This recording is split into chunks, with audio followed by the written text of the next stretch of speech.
ಬೆಳಗಾವಿ ಮಹಾರಾಷ್ಟ್ರಕ್ಕೆ ಸೇರಿದ್ರೆ ನಾನು ಮಹಾರಾಷ್ಟ್ರಕ್ಕೆ ಮುಂದೆ ನಿಂತುಕೊಂಡು ಜೈ ಹೇಳ್ತೀನಿ ಅಂತ ಹೇಳಿದಂತಹ ಲಕ್ಷ್ಮಿ ಹೆಬ್ಬಾಳ್ಕರ್ ಹೇಳಿಕೆಗೆ ಅವರ ಪಕ್ಷದಲ್ಲಿಯೇ ವ್ಯಾಪಕ ಆಕ್ರೋಶ ವ್ಯಕ್ತವಾಗ್ತಾ ಇದೆ.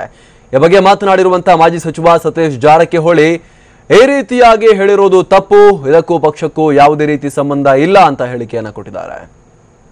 ಇಲ್ಲ, ಯಾವುದೇ ಪಕ್ಷದವ್ರು ಹೇಳಿದ್ರು ಕೂಡ ತಪ್ಪು. ಯಾಕಂದ್ರೆ ಬೆಳಗಾವಿ ಎದ್ದಿಗೂ ಕೂಡ ಕರ್ನಾಟಕದ ನಾವು ವಾದ ಮಾಡ್ತಾನೆ ಬಂದಿದ್ದೀವಿ, ಮುಂದೂ ಕೂಡ ನಮ್ಮದೇ ಅದು. ಸೊ ಹೀಗಾಗಿ ಅವ್ರು ಯಾವ ಸಂದರ್ಭದಲ್ಲಿ ಹೇಳಿದ್ರೆ ಯಾಕೆ ಹೇಳಿದ್ರೆ ನನಗೆ ಅದು ಗೊತ್ತಿಲ್ಲ. ಸೊ ಯಾರು ಹೇಳಿದ್ರು ಕೂಡ ಖಂಡಿತವಾಗಿ ಇದು ತಪ್ಪು. ನಾವು ಪಕ್ಷದಿಂದ ಹೇಳುವಂಥ ಪ್ರಶ್ನೆ ಉದ್ಭವಿಸಿಲ್ಲ. ಯಾಕಂದ್ರೆ ಪಕ್ಷ ನಮ್ಮ ಇಡೀ ರಾಜ್ಯ ಬೆಳಗಾವಿ ಪರವಾಗಿ ಒಂದಾಗಿದೆ. ಸೊ ಅದು ನಾವೇನಿದ್ರು ಕೂಡ ಅದು ವೈಯಕ್ತಿಕ ಅಂತ ಭಾವಿಸ್ತೀವಿ. ಅಧ್ಯಕ್ಷರಾಗಿ ಆತರ ಒಂದು ಇದು ಮಾಡ್ತಾರೆ ಅಂದ್ರೆ ಇಲ್ಲ, ಎಲ್ಲದಕ್ಕೂ ಕೂಡ ನಾವು ಶಾಸಕರಾಗಿ ಮಂತ್ರಿ ಅಂತ ನಾವು ಭಾವಿಸ್ಲಿಕ್ಕೆ ಆಗೋಲ್ಲ. ಕೆಲವು ಸಂದರ್ಭದಲ್ಲಿ ವೈಯಕ್ತಿಕ ಅಂತ ಹೇಳ್ಬೇಕಾಗುತ್ತೆ. ಅದು ಅವ್ರ ವೈಯಕ್ತಿಕ ಹೇಳಿಕೆ, ಖಂಡಿತವಾಗಿ ಅದು ತಪ್ಪು ಮಾತ್ರ ಖಂಡಿತ. ಅಲ್ಲಿ ಏನಾದ್ರು ವೋಟ್ ಬ್ಯಾಂಕಿಗೋಸ್ಕರ ಈ ತರ ಹೇಳಿಕೆ ಕೊಟ್ಟಿದ್ದಾರೆ ಸರ್? ಹೇಗೆ ಇಲ್ಲ, ಆ ಥರ ಹೇಳಿಕೆ ನನ್ನ ಭಾಗದಲ್ಲಿ 40,000 ಮರಾಠಿದ್ದಾರೆ, ನನ್ನ ಕಾನ್ಸ್ಟಿಟ್ಯೂನ್ಸಿಲಿ ಕೂಡ 40,000 ಮರಾಠಿಗರಿದ್ದಾರೆ. ಸೊ ಹಾಗೆ ಹೇಳ್ಬೇಕಂತೇನಿಲ್ಲಲ್ಲ. ಈ ಹೇಳಿಕೆಯಲ್ಲಿ ಏನಾದ್ರು ರಾಜಕೀಯ ದುರುದ್ದೇಶ ಅಥವಾ ಉದ್ದೇಶ ಏನಾದ್ರು? ಇಲ್ಲ, ರಾಜಕೀಯ ದೋಷದಲ್ಲಿ ಇನ್ನು ಅವ್ರನ್ನೇ ಕೇಳಬೇಕು. ನೀವು ಯಾಕೆ ಹೇಳಿದಾರೆ ಅಂತ ನನಗೇನು ಗೊತ್ತಿಲ್ಲ. ನನಗೆ ಎಷ್ಟು ಗೊತ್ತಿದೆ ಅಷ್ಟು ಹೇಳಿದ್ದೀನಿ ನಾನು.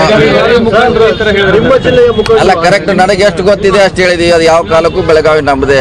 ಅದು ಅವರ ವೈಯಕ್ತಿಕ ಹೇಳಿಕೆ, ಅದು ಕಾಂಗ್ರೆಸ್ ಹೇಳಿಕೆ ಅಲ್ಲ, ಇಡೀ ರಾಜ್ಯದ ಹೇಳಿಕೆ ಖಂಡಿತವಾಗಿ ಅಲ್ಲ. ಕ್ರಮಗಳಿಗೆ ಏನಿಲ್ವಲ್ಲ, ಏನು ಯಾವ ರೀತಿ ಕ್ರಮಕ್ಕೆ ಸಾಧ್ಯ ಇಲ್ಲ. ಅವ್ರಿಗೆ ಹೇಳಿ ಮುಂದೆ ಈ ರೀತಿ ಆಗಬಾರ್ದಂಗೆ ನಮ್ಮ ಪಕ್ಷದಿಂದ ಅವ್ರಿಗೆ ಸೂಚನೆ ಕೊಡ್ಬೋದು ಅಷ್ಟೇ.